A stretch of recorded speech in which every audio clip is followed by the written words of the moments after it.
Hello and good evening and welcome to today's video, which is going to be on the French D520. Now, I'm afraid you can no longer purchase this aircraft in game. It was available recently at 50% price off before Gaijin has removed it from the store, and that's where I managed to buy it. And I have to say, flying this aircraft out, I've been finding it most enjoyable.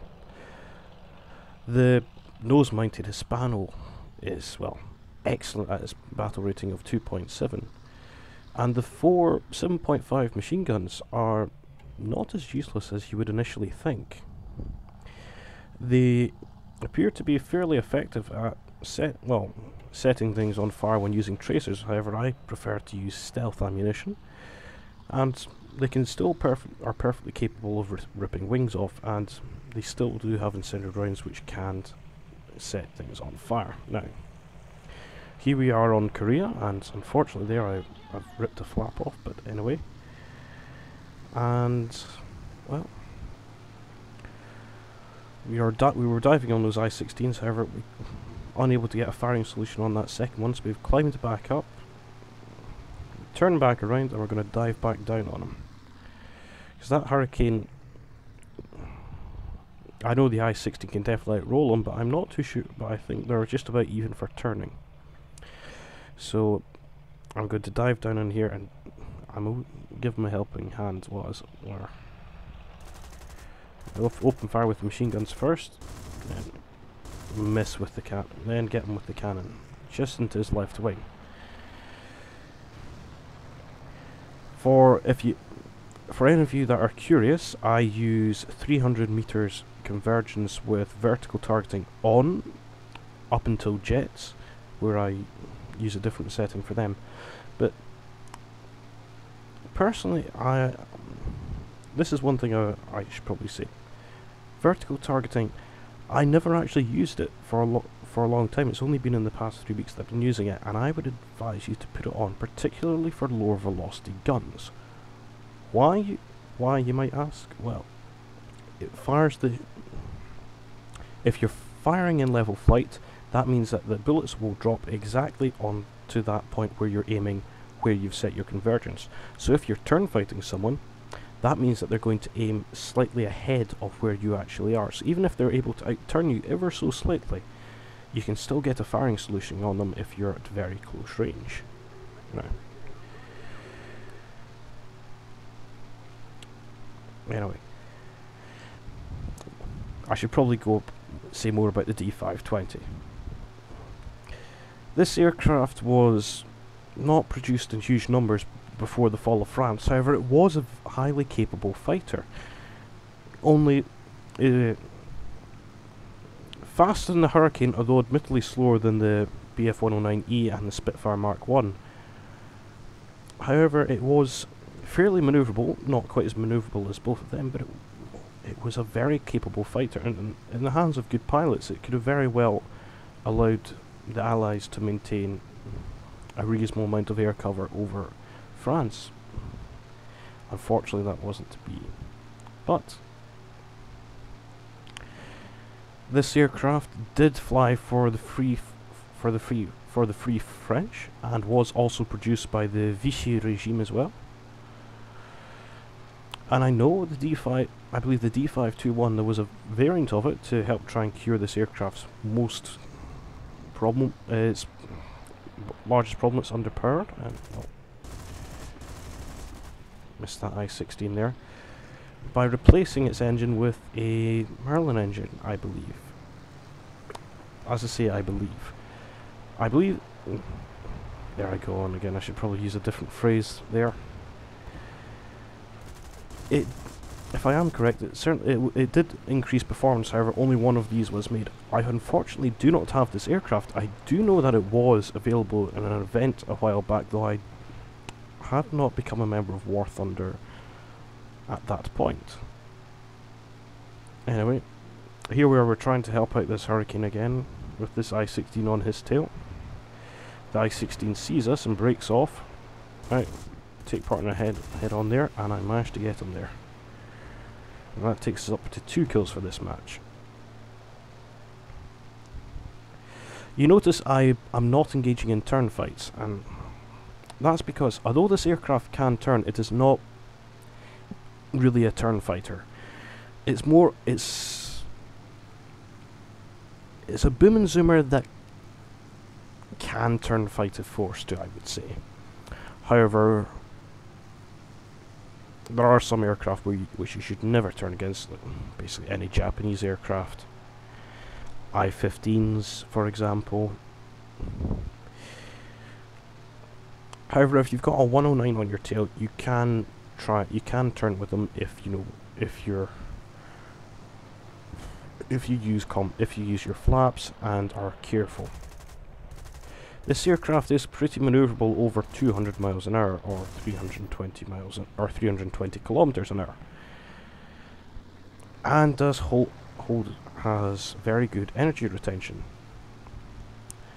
The other great feature of it is, of course, that nose-mounted Hispano, which does make you deadly when executing a boom and zoom roll. Now, the only problem is with this aircraft is that it has a climb rate akin to that of the P-47, aka what climb rate? Its climb rate's under 2,000 feet per minute. Well, there we go. We managed to get that Yak 1 to spark his shells, and he's going to go after my squad mate. There's Zenit, another member of the clan. But I'm going to turn back and go onto this I-15. I miss him there, and that's me practically run out of cannon ammunition, if I remember. But going to keep on flying here, and we're going to try and help Zenit. But Zenit, actually, man, is quite clever here. He dives down into this valley and breaks away and manages to get that Yak 1 to crash, which is a great piece of flying by him. Anyway, easily able to outpace these I-15s, and well, I do turn around to try and force some more combat with this I-15 now that I've gained some separation. He isn't really that interested in it, and I was rather, yeah, there goes the last of my cannon ammunition. A few hits, but nothing major. I was rather disappointed with myself there, because he did pull vertical, which is never really a wise thing unless you're trying to bait for a teammate, because it does provide you your enemy with a full profile of your aircraft and makes you extremely easy to shoot down, hence why I was disappointed with myself for being unable to get a firing solution there. And what I did, oh well. Anyway, we're going to spend our time returning to base, so I will come back to you when we take off again from our airfield. And here we are back up in the air. There is currently 3 of us left. There's me, my squad mate Zenit, and Mr. Albert in the Hawker Hurricane Mark 1. Now when we landed, there was 4 Russians left, an SB-2 who's been killing our ground targets and, as you can see, bleeding our points to high heaven. There was that Chaika, Yak 1, and an IL-2. The IL-2 crashed, so now it's just the Chaika, the Yak 1, and the SB-2, and we have found the Chaika.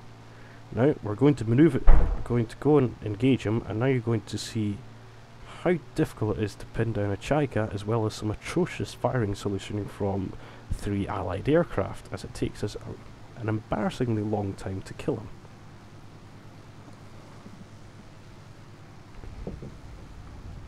Anyway, so Zenit moves in first in his Spitfire Mark 2A, and starts to engage him in a turning fight, hoping to get the Chaika up to a speed where his maneuverability starts to suffer greatly. Now, this is actually something it's actually quite useful to be aware of. The Chaika really struggles to get a firing solution at over 250-300 miles an hour, because he loses practically all control over his rudder. Now, I'm here above at plenty of altitude here, about to dive on him, and, well, he's even stalling out for me. However, he's recovered in time and is able to put in some fancy footwork. And I waste quite a bit of cannon ammunition there.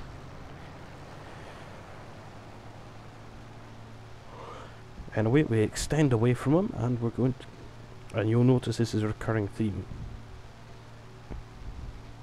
Well, the Hurricane and the Spitfire can just about turn with him, and having two of there means that he can never really be focused on the single target. I will be continuing to extend away from the target and then come back in.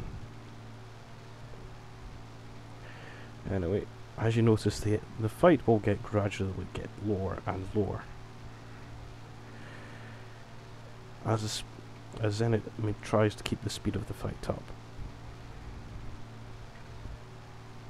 So here I come in again. No, realise I'm not going to get a firing solution the first time. So we roll ourselves back around.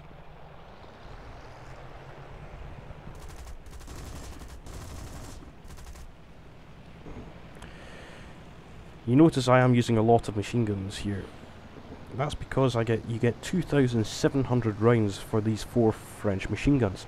Now they do fire quickly, but it's almost as much ammunition as the Spitfires and the Hurricanes get for their 8 machine guns, and I can tell you it lasts a long time. You do only get 60 rounds for the Hispano though, and I've been far too wasteful with that so far.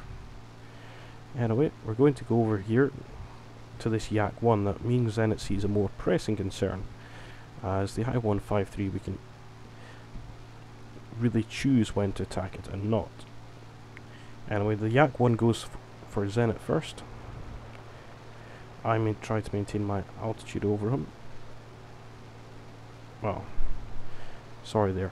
He comes for me there first, but I try and make sure to drain his energy while Zenit comes up. Now Zenit struggles to get a firing solution here at first. Eventually he does, however, get some hits on him and starts engaging him in a closer dogfight in here. Here you can easily see how well he outturns me there, but I am still almost able to get a firing solution simply by diving down on him here. Now, the Chaika has managed to get onto the tail of Albert here, and I used that opportunity to scare him off his tail, as it were. And I zoom back up towards the Yak 1. Almost hit Zenit. That would be embarrassing for both of us. You notice here I'm turning a lot more in the vertical there. I mean, I managed to get him there with just the 7.5s. They are extremely effective if they hit the wings. Now, as you saw there, I was turning more in the vertical, and that's the thing, the vertical maneuvering on this aircraft is actually rather excellent. And it's something that you should try and do more of, rather than just turn sideways. Now, an embarrassing moment, we're unable to kill that Chaika in that head-on, despite having a nose-mounted cannon. Head-ons are risky, but they can be successful. Anyway, here we are now again, 3-on-1 against this Chaika. All the time that SB2's at the airfield, rearming and getting ready to go out and bomb our final 2 tanks at this stage. Now this is starting to get embarrassing here. I almost shot down my own teammate instead of the Chaika. But he can't keep this up forever, and very soon we'll be able to get a firing solution on him. He has managed to damage Albert, who has, if I remember correctly, his left wing had been turned yellow, and Zenit was running very low on ammunition by this stage.